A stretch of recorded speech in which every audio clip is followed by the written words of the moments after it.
I mentioned in the previous video that the Communist Party, which had been kind of the dark horse of French politics, if you will, for much of the 20th century, went into steep decline in the 1980s. In some ways, its place as the kind of maverick party within French politics was taken by the Front National, a new political party. It was originally established in the early 1970s, but which came to prominence more significantly in the 1980s. Its leader was Jean-Marie Le Pen, who had actually been around the French political scene for a considerable time. As a college student in the 1940s, he had been involved with Action Française. If you remember, that was a kind of early proto-fascist nationalistic movement that had existed in France in the late 19th and 20th century. He was first elected to the National Assembly for France in 1956 as part of the Poujadist movement, which we talked about. That was the kind of populist anti-tax movement of the mid-1950s, and decided to establish his own political party, the Front National, in 1972. And initially the party was quite small, didn't have much success. Le Pen tried to run for president in 1981, and in order to get on the ballot he needed to get 500 signatures from across France, and was unable to even get that many. So initially the Front National was quite a small political party, but it grows over the course of the 1980s. In the 1984 European elections, it received 11% of the vote, and by the early 90s, it was regularly polling about 15% of votes in all French elections. And so it grows as a prominent political force for a couple of different reasons. One attraction of the Front National is the kind of failure of the more traditionalist Gaullist parties to stop the rise of the Parti Socialiste. But there was also disillusioned communists who felt that kind of betrayed by the loss of the decline of the Communist Party and the kind of moderation of the Parti Socialiste. Some of them turned to the Front National as kind of an agent of change, an agent of disruption, that might kind of break up the status quo, which they considered having gotten too comfortable indeed. So Jean-Marie Le Pen emerges as a more important political figure in the 1980s. Another controversy that kind of gained attention in France in the mid-1980s evolved around the French school system. So Alain Savary was appointed Minister for Education in 1981, but his big measure was introduced in 1984, where he basically proposed trying to bring the parochial system of semi-independent Catholic schools under greater control of the French state, in order to get rid of the kind of two-tier system of education that existed in France that catered to both Catholic students and Catholic institutions on the one hand, and public education on the other. You're trying to make them one single system, essentially forcing the Catholic schools to join up with the public school system, and as a way of removing the influence of the Catholic Church from education kind of once and for all. But in some ways he made a mistake, that this was kind of a battle that had been long ago decided in the early 20th century, and most people in France were relatively content to allow Catholic school children to be educated through the ethos of Catholicism if that's what their parents wanted. In fact, in response, there was mass demonstrations against Savary's plan. Some crowds of over 1 million people rallied in Paris in the spring of 1984. Some of these actually were the biggest crowds ever seen in French political demonstrations. And it didn't so much reflect a growing resurgence amongst the French population. I mean, really, it was only about 15% of French people identified as regular mass-going Catholics by the mid-1980s, but more a sense of kind of government overkill, trying to solve a problem that didn't exist in the first place, and kind of trampling on the rights of parents, the rights of those who want to be educated as Catholics as well. So in the end, Mitterrand forced Savary to drop his plans, and Savary then resigned shortly afterwards. So it was a big victory for the opponents of the Parti Socialiste. Of course, the biggest reason that the Front National was starting to gain more and more voters was to do with immigration. That France had experienced new waves of immigration in the later 20th century, and these were seen as particularly problematic, at least by some people in French society. Of course, immigration itself was not new. There had long been waves of immigration coming to France. If we remember the early 20th century, Italians, Spaniards, Russians, and when I say Russians, and particularly Jews, and even Belgians coming into France. In the 1950s and 60s, there was a wave of immigrants from Portugal. A lot of Portuguese settled in France. And most of these immigrants had done a pretty good job in terms of coming to France, trying to make a new life in France, trying to adopt French culture and customs, and trying to kind of assimilate into France. And in some ways, you might compare this to immigration to the United States as well. But starting in the late 60s, we get more and more immigrants coming from Africa. Some from French West Africa, more commonly from French North Africa, particularly Algeria.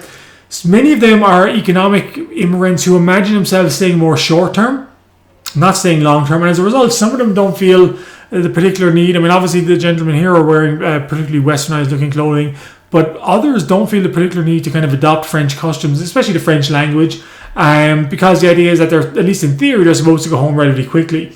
Many of them start to settle on the outskirts of various French cities, and over time, these start to evolve into ghettos that are populated predominantly by people of immigrant backgrounds, and become increasingly associated with poverty, lack of opportunity, high crime, and also, of course, that some of these communities continue to hold on to parts of their traditional culture, especially their language and their religion, which in many cases was Islam.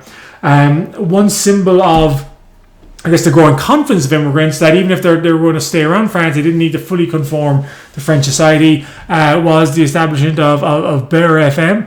So Beurre is a French term for essentially might be loosely translated as Arab, and it was established in the mid-1980s, in part because of Mitterrand's relaxing of broadcasting restrictions that the French state had used in the past to quite strictly control who could broadcast on television or radio. So essentially we have a radio station that's not afraid to broadcast in Arabic to a large Arabic-speaking French population. This issue, however, pushes many voters to the Front National, who feel that the Front National, which very much actively campaigns on a policy of immigrants need to assimilate, all problems of French society are as a result of immigration, especially non-European immigration. They advocate the policy in France, speak French, France for the French people. So in France we speak French, France for the French people. So when you talk about this, sorry, just go back a second. France or the French is very kind of obvious dog whistle, where France is white and people who are not white are not really considered French. But also picking on the fact that immigrants oftentimes spoke French as a second language and continue to speak their traditional languages as well. In surveys done in France in the 1980s about their attitudes towards immigrant populations, oftentimes people revealed that, they had a problem. I mean, basically, what was the complaint about immigration? And we see this in every country. They're taking all the jobs and not speaking the language. And French voters were no different. In response, the French government tried to introduce policies to discourage people from adopting, I guess, racist attitudes, or what they felt were racist attitudes. So SOS Racisme was a French education initiative aimed at young people in particular. So the symbol here says, "Don't mess with my friend," to try and encourage the youth of France to kind of see that people who advocate judging people based on their ethnic background or their looks, that's wrong. Essentially, that's racism and something that should be strongly discouraged. It became a quite popular policy amongst younger people, but a lot of older French voters kind of retained their traditional views about immigration. So, 1986, this is the new election year that the French National Assembly, which Mitterrand had dissolved in 1981, its 5 years was up in 1986, and it looked like the French Socialist Party was not going to be able to hang on to its majority, and this was largely confirmed. You see the Rally for Republic, which was the Chirac Party, and along with the Union for French Democracy, the kind of more moderate French Conservative Party, win a majority of seats. And what that means that we're going to be introduced for the first time to Jacques Chirac as a commanding figure in French society. So he's already served as Prime Minister, but by the terms of the fact that his party is the largest party, it now means that Mitterrand should invite him to become Prime Minister, and Mitterrand, kind of bowing to established tradition, does. But this leads to something that hadn't happened yet in the French Republic, what's called cohabitation. Basically, where you have a Prime Minister from one side of the political spectrum, based on the fact that he has the largest majority in Parliament, trying to work with a president from the opposite side of the political spectrum, and therefore that there's a kind of obvious ideological tension between the two, and essentially they see each other as enemies rather than necessarily co-workers. Indeed, it's widely expected that Mitterrand and Chirac will run for the presidency against one another in 1986. Mitterrand, displaying his kind of political agility, I mean, he becomes known in French political circles as the Florentine, as someone who is very adept at manipulating the political situation to himself. What he does actually very skillfully is that after Chirac becomes prime minister, he kind of takes himself out of domestic policy entirely and presents himself as, in the role of president, as simply being responsible for foreign policy and French defence. And what that effectively does is, what he's doing is passing the buck and passing the blame for French continued kind of stagnation in the French economy to Chirac instead, as a way of kind of discrediting his rival. So 1988 comes around, another presidential election is going to be held. The question is who's going to run. Chirac is certainly going to run. Mitterrand, unbeknownst to the French public at this time period, had been battling colon cancer prior to becoming president in 1981. He was 72 years of age in 1988. He wasn't really sure if he wanted to run for president, but all the polls in early 1988 indicated he would win if he ran, and really only a couple of months before the election was due to be held, he formally announced his candidacy and decided to put himself forward as the socialist candidate. He, of course, was helped by the fact that the Communist Party had more or less collapsed, was not going to challenge him on the left, whereas Chirac's biggest problem was that there were those on the right who would challenge him. Raymond Barre, who we remember was the prime minister under Giscard d'Estaing, kind of gave Chirac a taste of his own medicine by deciding to run for president as well, and therefore ensuring that Chirac would have to battle against him in the first round in order to become president. But that wasn't the only threat that Chirac faced on the right. Jean-Marie Le Pen in 1988 had no issues getting his name on the French presidential ballot, and he was also likely to eat into voters or votes that might otherwise go to Chirac. That was despite the fact that Le Pen himself continued to be very controversial. In 1986, he said if anyone who was infected with the HIV virus should be locked away in asylum, so they didn't propose a threat to humanity. He also was a bit of a Holocaust denier, so here's one of his famous comments. I asked myself several questions. I'm not saying the gas chambers didn't exist. I haven't seen them myself.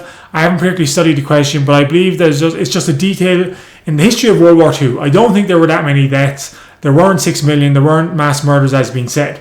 Yet, despite pretty controversial statements like that, he was able to still be a significant force in the French election. So, round one. The question is, can Chirac get past Le Pen and Barre, or will one of them peel off enough votes that they could actually possibly leapfrog him to represent the French political right? And the short answer is no. So Mitterrand firstly has the largest majority, very comfortable majority, winning most of the left-wing votes. And you see, Chirac wins, but he doesn't totally pull away from Barre or Le Pen. They're both kind of hanging around him. Le Pen able to earn over 4 million votes, despite his kind of anti-Semitic, his controversial kind of Holocaust-denying statement. So that means we go into round two. We have Chirac against Mitterrand. There was a famous moment in this election in the second round, when there was a televised debate between Jacques Chirac and Mitterrand. And Mitterrand insisted in refusing to Jacques Chirac as Mr. Prime Minister, as a way of kind of pointing out the fact that Mitterrand was the more experienced politician and was the one who had been around the block in terms of being president. Chirac got a bit flustered and said, here you're not president, I'm not prime minister, we're equals. Basically, don't go calling me prime minister. I'm going to call you Mr. Mitterrand and leave it at that. And Mitterrand responded by kind of smiling and saying, yes, of course, you're totally right, Mr. Prime Minister. And that got a lot of laughs and kind of made Chirac, it was not a big exchange, but look a little bit silly. And the end result was, it had an effect, or well, maybe not that particular quip, but that Mitterrand reasonably comfortably wins election again in 1988 with a reasonably large majority, and is confirmed as ready to serve for another 7 years as France's president.